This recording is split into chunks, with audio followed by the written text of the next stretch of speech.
Cyber Reapers! Hello, Cyber Reapers. So, tonight, or today, wherever, whenever you are, I'd like to talk about a book. And, I apologize also for last week not having a video up in time. I had just gotten back from a trip, and that trip has destabilized so much of my current schedule that I'm still recovering my schedule. I'm moving my shifts to a different time rather than being in the evening to the afternoon, and I haven't actually gotten back into that yet.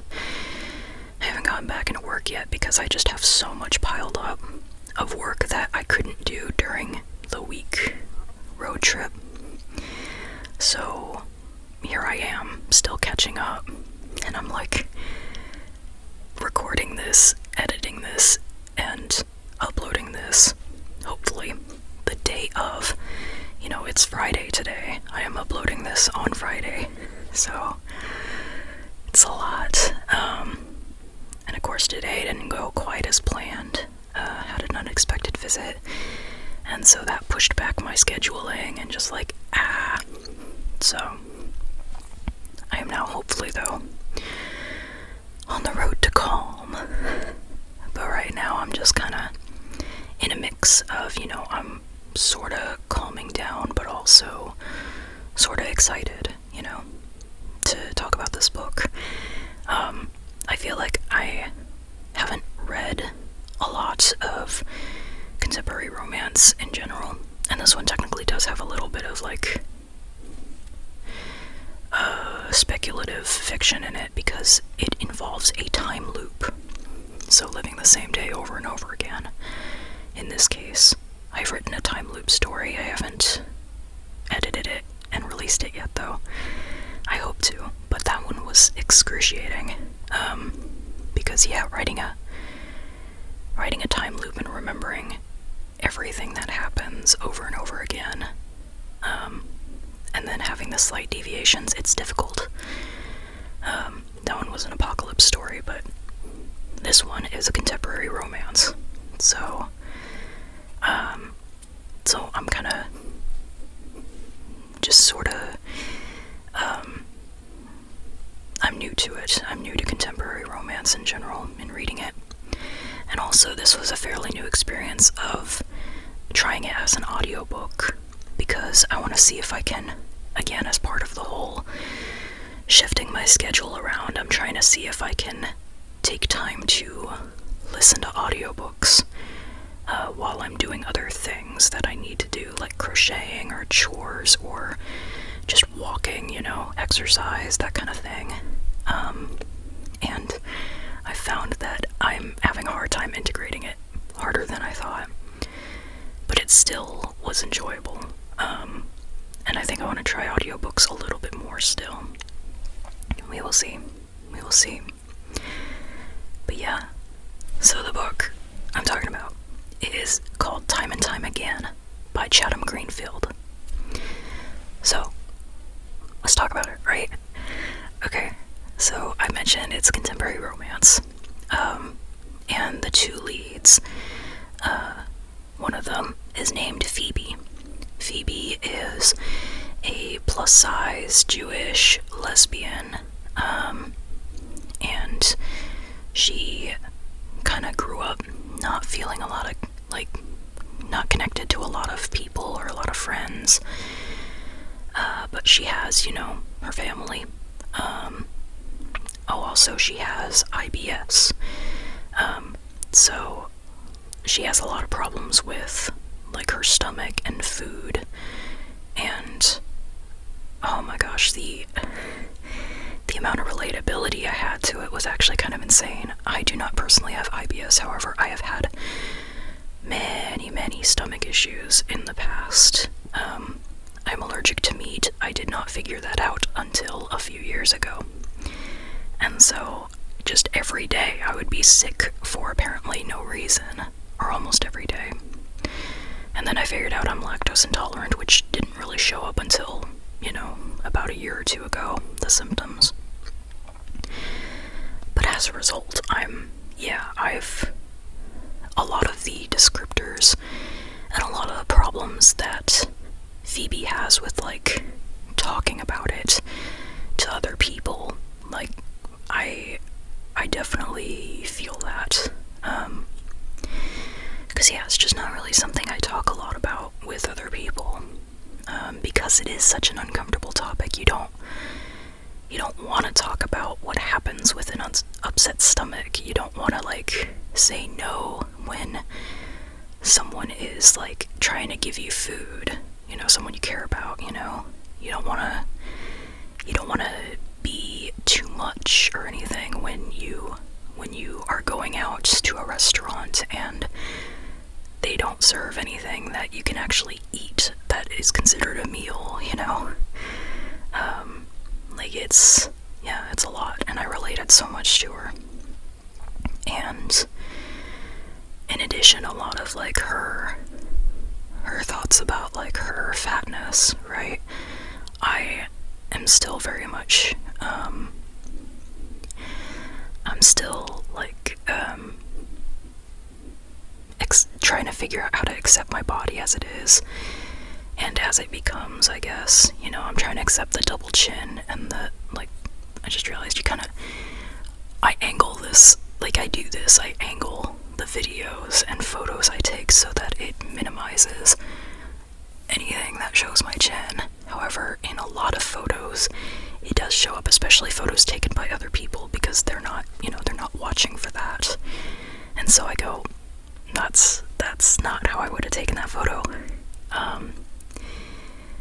And just uncomfortability with that, and also my stomach. I feel like I have a lot of, like, deconstructing to do of, like, internalized fat phobia, because I see other people who are fat and I'm like, yes, they're beautiful, but I look at myself and I go, that looks weird to me, you know? So I feel like reading protagonists who are fat and plus-sized, like, whatever term they prefer most, I feel like it really has been healing for me,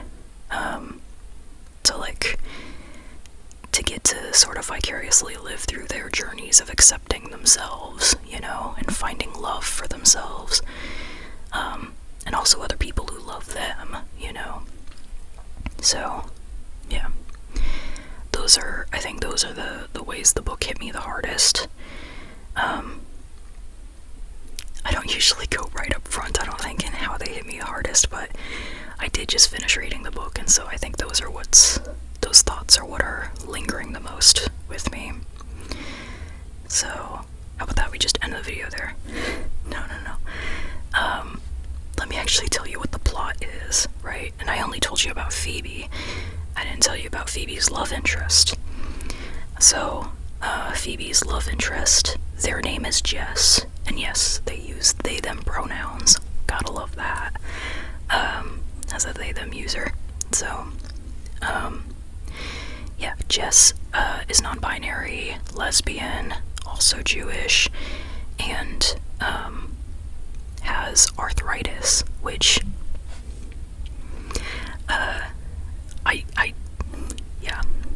I do not have the same kind of thing. Definitely not. The stuff with my hands, I'm still trying to figure out what exactly it is. I think my doctor said pre-arthritis, and I don't know if that's an actual, like, I don't know if they meant signs of, like, what will be arthritis, or if pre-arthritis is its own thing. I know I'm weird, I haven't looked it up yet. I've just been kind of using the gel they gave me to make it hurt less, and also, of course, the hand guards, but I've gotten so used to doing things now that actually I really just need the hand guards for specific activities. Like, right now I can position the camera and everything and do all the stuff to, like, set up without needing the hand guards or the finger guards, whatever you call them. But yeah, this is actually the first book I've read with, like, somebody with arthritis who is, like, you know, main character and also love interest. Now, have is a lot more severe, and they also, they use a walking stick, and they use like a walker, so they have a lot more, they have issues with like their knee joints, and walking for like really long distances, you know.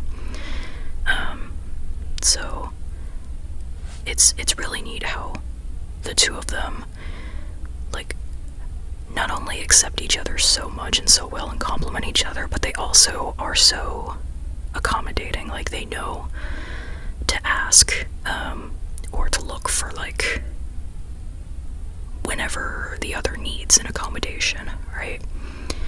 And so just, that's really neat. What else? So, I guess maybe that's just kind of the start of introducing you to them, right? Those are our two main characters, Phoebe and Jess.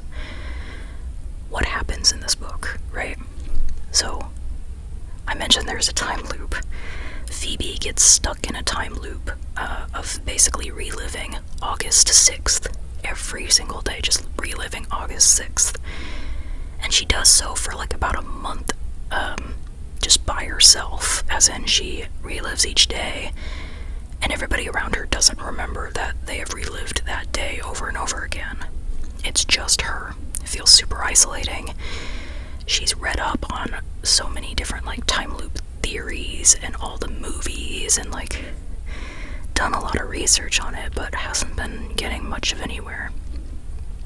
And yeah, but one of these days she like accidentally she is, you know, on a walk outside, and Jess is driving by in their car, and Jess accidentally sort of hits or sort of bumps into Phoebe with their car, and that sucks Jess into the time loop.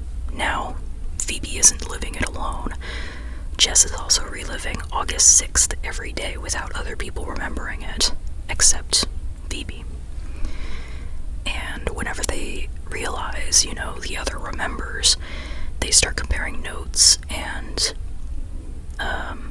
well, then they start going, well, hey, if we can live every day without consequence, maybe we should start, you know, living like there's no consequence, you know? Go out, do fun things that we wouldn't ordinarily do. And at first, Phoebe is hesitant, but Jess convinces her into it. Maybe thinking, hey, it's possible that Jess was pulled in here to, like, get Phoebe to step out of her comfort zone, right?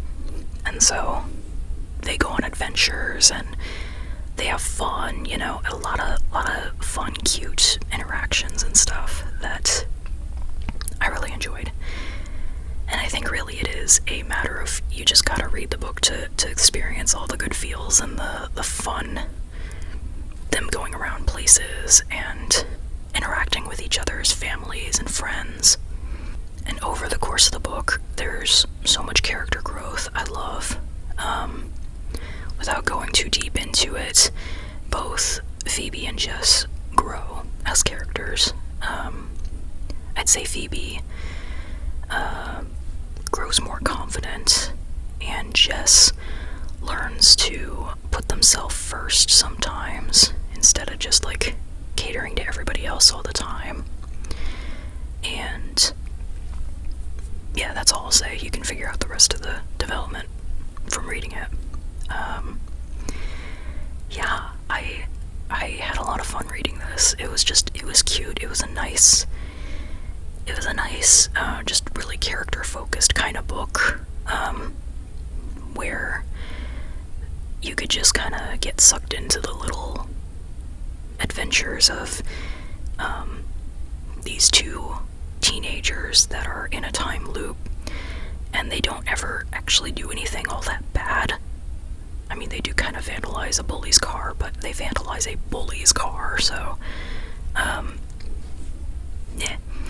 You know, like, they're not doing, like, major illegal stuff. They're just kind of having fun, and it's really wholesome.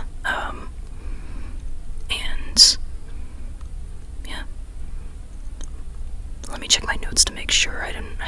other things that I wanted to, like, really make sure to say. Oh yeah, I guess just to mention, like, some of the side characters, like, the cast has, you know, people of color and queer side characters, and the families and friends, like, they're not the main focus of the story, but they did really, like, bring out a lot of fun stuff about, Phoebe and Jess that, like, just I think only they could, you know. And they also, like, introduced kind of some confrontational, like, conversations, some kind of tough moments where, I don't know, it was a very, it felt like a good, maybe just a positive example of, like, hey, here's, like, an example of a difficult conversation to have with somebody you care about, but one that really, like, you should have, you know. And with an example with Phoebe is, like, talking to her dad about having IBS, because it seems like he doesn't completely take it as seriously as Phoebe wants him to.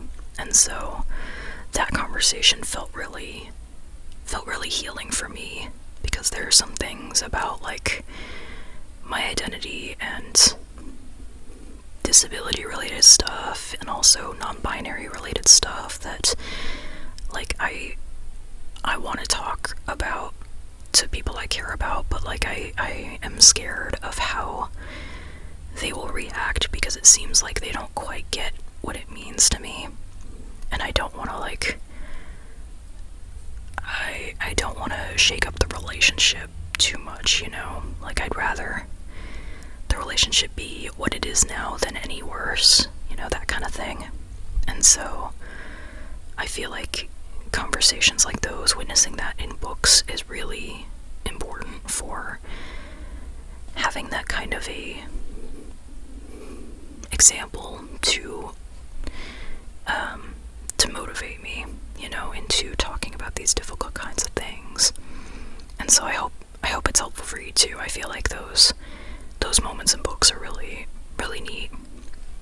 And I think too, it's not just, while there are some books that really, really speak to me, I think it's most helpful for me to read that kind of thing over and over again in a bunch of different, like, circumstances.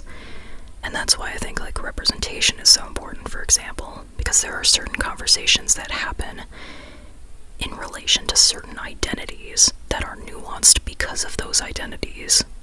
And I just really like seeing or reading an example or examples where things turn out positively, and it may be difficult to go through, but in the end it is most beneficial for everybody to just clear the air. And so that's that kind of thing I feel like is so powerful when reading a lot of books. For me, it feels like, and that's why I gravitate toward, you know, books that not only have, like, representation of people who are different than me, but also representation that is very similar to how I identify with, you know. So yeah, this book was very healing, and I think I kind of already went through why at the beginning, before even talking about the plot. So I'm sorry if that was a little too distracting then. It is what it is, you know. And also,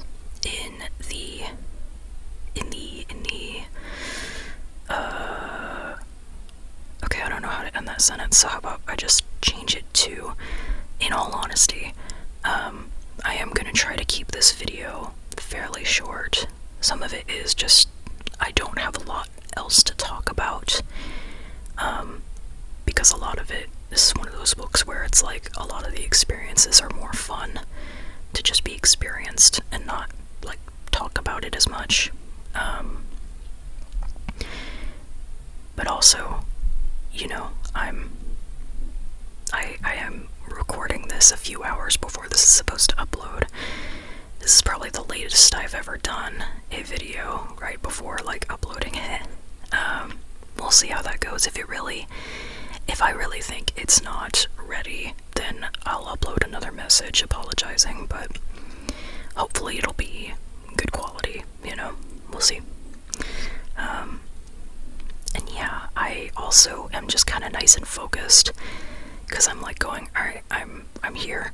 It is, I don't know what time it is, but it just got dark, so it's, I feel fairly awake, and I'm not hungry. I'm just like, I'm here, I'm present, and that I feel like results in me either blabbing on and on or being pretty succinct. I don't feel like there's much of an in-between when I'm locked in and awake, so I guess you get the succinct version of me for today, that is.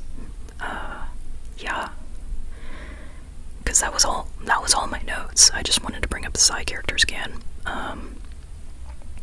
Yeah, it feels weird because I feel like I should have more to say, but I also don't want to like just keep blabbing on with like filler if I don't have anything pertaining to this book.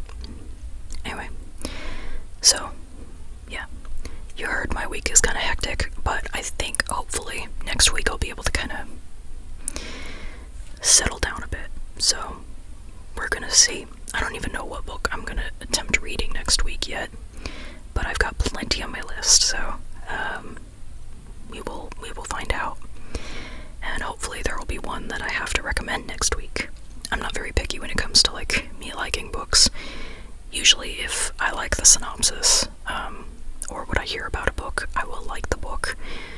There have been maybe only 2 books that I read to like hopefully talk about that I ended up having to like DNF, or I did get through, but I was going, no, I don't really feel like I can wholeheartedly like talk about this as like an amazing book.